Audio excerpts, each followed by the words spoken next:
Bonjour et bienvenue à tous. Saviez-vous que la grande mode ces dernières années aux States, c'est de retrouver ses origines africaines pour les Afro-Américains? En effet, l'avancée de la science permet aujourd'hui de rétracter sa descendance et d'où l'on vient. Grâce à des tests ADN, de nombreuses célébrités noires américaines savent désormais de quelle partie de l'Afrique viennent leurs ancêtres. Il y a des compagnies qui sont très réputées pour cela. Des compagnies telles que Ancestry DNA sont très réputées pour cela. Et il faut dire que l'Afrique n'était pas la seule origine trouvée de leur ADN, car il y a beaucoup de mélanges aux USA. Découvrez ces 10 stars américaines avec leurs origines africaines.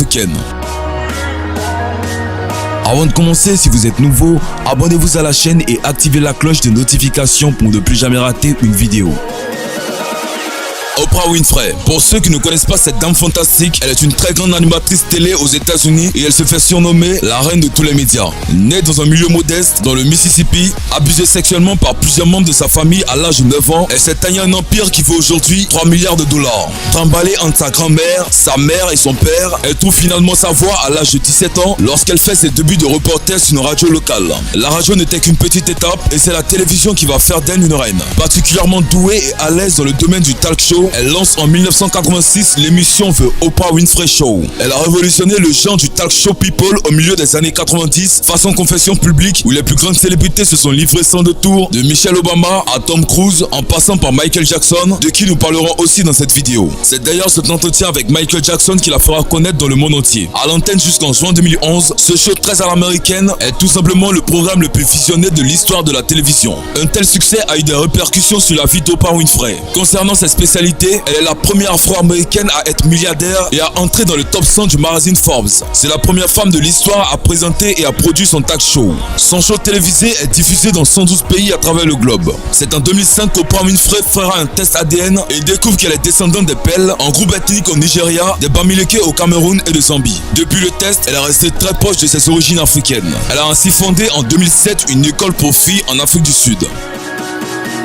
Morgan Freeman. Morgan Freeman est né le 1er juin 1937 à Memphis dans le Tennessee. Fils d'une institutrice et d'un coiffeur, il est élevé par sa grande-mère et passe son enfance dans le Mississippi comme Oprah Winfrey. Il étudie la comédie et la danse à Los Angeles College. C'est à l'âge de 30 ans qu'il fait ses premiers pas dans la comédie. Pendant une dizaine d'années, il enchaîne les apparitions au cinéma jusqu'à décrocher un rôle aux côtés de Christopher Reeve en 1987. À 50 ans, ce rôle lui permet d'accéder à la notoriété et de lancer sa carrière. En 1990, il remporte le Golden Globe du meilleur acteur pour Miss Daisy et son chauffeur, un film de comédie dramatique. Cependant, il accumule plus de 51 récompenses au cours de sa carrière et plus de 57 nominations, ce qui est bien plus au-dessus que ceux d'acteurs comme James Bond. L'Afrique regorge d'incroyables talents. C'est en 2008, dans l'émission African American Live, diffusée sur la chaîne PBS, que Morgan Freeman a découvert l'histoire précise de ses ancêtres, même s'il savait qu'ils avaient été des esclaves, en remontant la généalogie de son arrière-grand-mère du côté paternel. Dans les années 1930 à 1940, le gouvernement fédéral avait mis sur pied un programme du nom de The Federal Writer.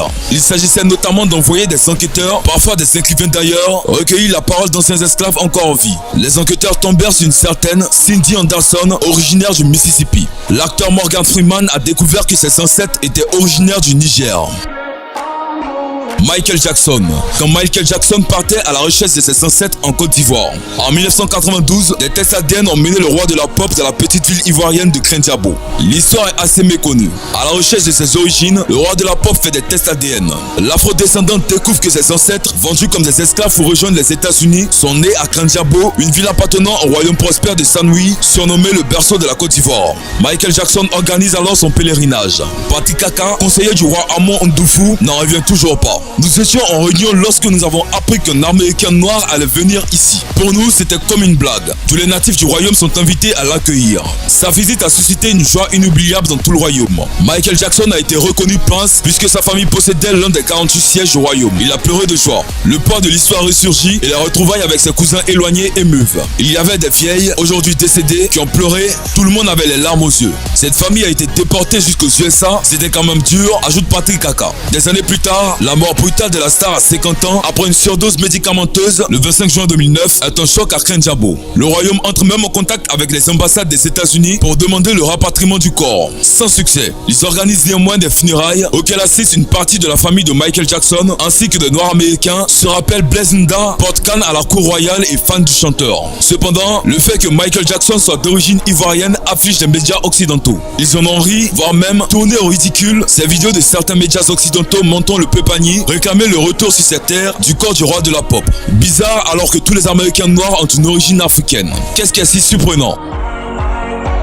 Taraji Henson, la fille d'un fabricant de métal, Boris Lawrence Henson, et bénéfice une carte de Woodward, est une des actrices les plus connues et les plus riches du monde du cinéma américain. Vous l'avez sûrement déjà vue dans des films tels que Les Aventures de Rocky et Bullwick et le film Baby Boy. Taraji et Panda signifient respectivement en Swahili espoir et amour. Cette carrière si magnifique, elle a commencé entre 1997 et 1999 en participant à de nombreuses séries télévisées. Sa révélation fut en 2009 où l'on la retrouve dans un film jouant aux côtés de Brad Pitt. Son interprétation remarquable de Loretta Coquillion lui vaut d'ailleurs une nomination en tant que meilleure actrice dans une série dramatique au Golden Globe en 2016. Notre Coquillion internationale, aka Taraji Henson, quant à elle, est une Durkheimère. Ses ancêtres sont des Massa, un peuple en Afrique centrale établi au Tchad et au Cameroun, principalement sur la rive de l'Ogogne. Issa Bankole, vous l'avez sûrement remarqué dans le film Black Panther. Issa Bankole naît en Côte d'Ivoire. Apparu à l'écran en 1984 dans L'Arbalète et l'Addition, il accède à la notoriété 2 ans plus tard grâce au Black Micmac, portrait tendre et drôle de la communauté noire, signé Thomas Guilou. Sa composition de Faux Marabout lui vaut le César du meilleur espoir en 1987. On le retrouve alors dans d'autres comédies, des keufs à vanille fraise, mais celui qui travaille au théâtre et est vite repéré par les deux clercs du cinéma d'auteur. Au début des années 90, se noue une belle complicité entre Bankole et un ami américain de Claire Denise, Jim Jarmusch. Il est installé depuis 1997 aux États-Unis. Il signe en 2000 un documentaire sur son épouse, la chanteuse Cassandra Wilson, et fait ses débuts de producteur. On le retrouve en 2018 dans le film Black Panther, jouant le rôle du chef de la tribu de Rivière. Chris Rock. Chris Rock est un humoriste américain. C'est très jeune qu'il entame sa carrière en quittant le lycée pour se lancer dans la comédie. C'est l'acteur Eddie Murphy, après l'avoir vu sur scène, qui donne un coup de pouce à sa carrière en l'intégrant au casting de son film Le flic de Beverly Hills 2, sorti en 1987. Artiste complet, il mène en parallèle une carrière d'humoriste, de comédien, de producteur. Chris Rock était en larmes lorsqu'il en a appris davantage sur l'un de ses ancêtres qui s'est battu pour sa liberté et celle d'autres esclaves. Il retrouve ses origines du côté du Cameroun, chez les Sudèmes. Anthony Anderson.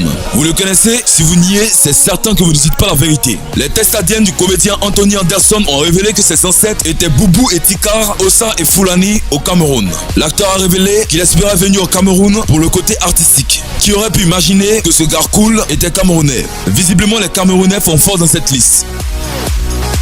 Vanessa Williams. Vanessa Williams est une actrice, chanteuse, productrice et mannequin. L'une des plus belles d'ailleurs. En 1984, elle est la première afro-américaine couronnée à Miss America. Chanteuse à succès, principalement aux États-Unis, elle a sorti 8 albums entre 1988 et 2009. L'actrice américaine a appris qu'elle était 23% ghanéenne, 17% des îles britanniques, 27% de Finlande, 11% d'Europe du Sud, 7% du Togo, 6% du Bénin, 5% du Sénégal et 4% du Portugal. Vanessa a exprimé vouloir découvrir ces pays d'Afrique.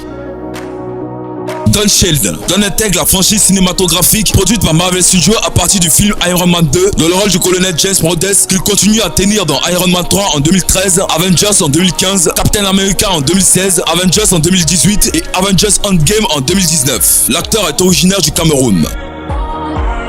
Bombadjan Bamba. Bombadjan Bamba n'a que les meilleurs souvenirs de grandir dans le pays africain de la Côte d'Ivoire. En 1993, après la mort du président Félix Houphouët-Boigny, d'où le pays deviendra par la suite instable, la famille de Bamba s'est enfuie aux États-Unis pour se protéger. À 10 ans, l'Amérique est devenue sa nouvelle maison. Bien sûr, il a perfectionné l'accent et a effacé la naissance à l'étranger de son discours. Il est connu pour ses rôles dans Réalité en 2014 et The Good Place en 2016. Il a étudié l'art dramatique au Conservatoire du cinéma et d'art dramatique de New York. Comme Issa Bankole, on le retrouvera dans le film Black Panther où il joue le rôle d'un chef militaire. Voilà, c'est tout pour cette vidéo. Si vous avez aimé cette vidéo, n'oubliez pas de la liker et de la partager avec vos amis. Et si vous aimez le contenu que nous faisons, abonnez-vous à la chaîne et activez la cloche de notification pour ne plus jamais rater une vidéo. David fait le top, une vidéo chaque jour.